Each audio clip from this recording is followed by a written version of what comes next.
Hey, Mama.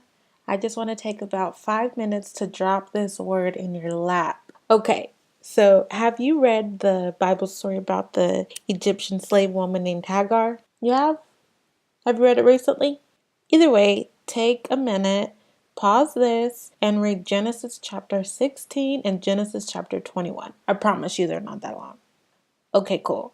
So now that you've read them, everything that I'm getting ready to say will make sense. First of all, I pray that you get this word down in your spirit. I pray that you're encouraged and that you know that although what you are going through is difficult, you are not alone. So according to my notes on Google Docs, I first took interest into Hagar on June 16th, 2014. That was just 12 days before my child was born. I was looking for something to explain what I was feeling. I was feeling alone and mistreated, just like Hagar did in Genesis chapter 16, verse 6. I knew that man, this is just a side note, that's how I'm going to refer to him throughout this podcast as, that I had a child with wasn't going to be there for me or for her. And just thinking about that really weighed me down. You see, for a long time, my dad and my stepdad weren't there for me, and it hurt my heart to know that my child would possibly experience the same thing.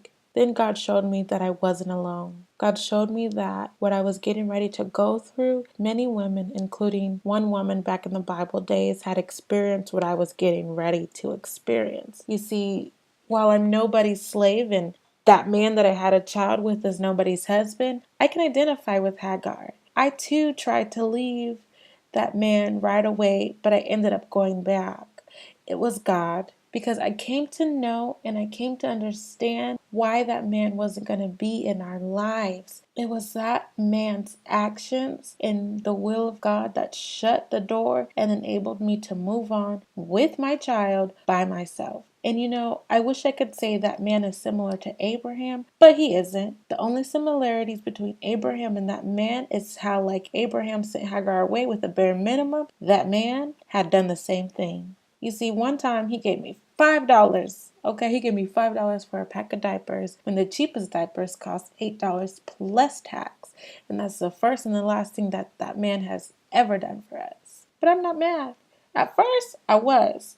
At first, I was like Hagar in Genesis 21:15 and 16, and I was upset. I wanted to give up. I spent a lot of time crying because, like Hagar, I cried over the men that had left me alone to care for myself. Like Hagar, I wanted to leave my child. Heck, at first, I wasn't going to even have her.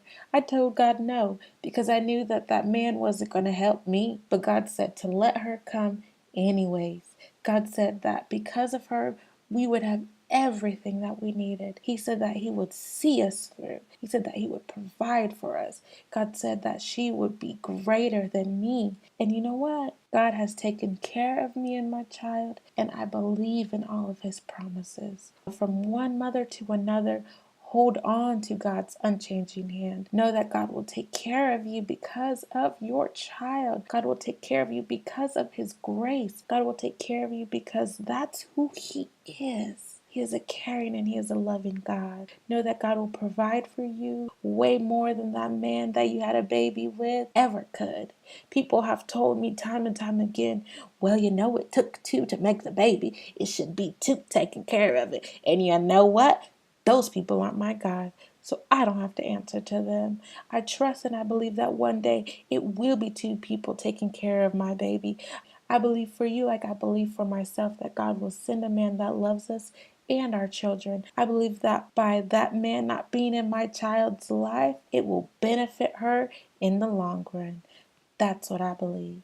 If you could identify with this message on tonight, I am praying for you. I am praying that God would touch your heart right now. I am praying that God would open your eyes like he did to Hagar's, and that you would see the resources that you need to care for your child. I am praying that you would get it down in your spirit, that you are not alone and that God is indeed with you.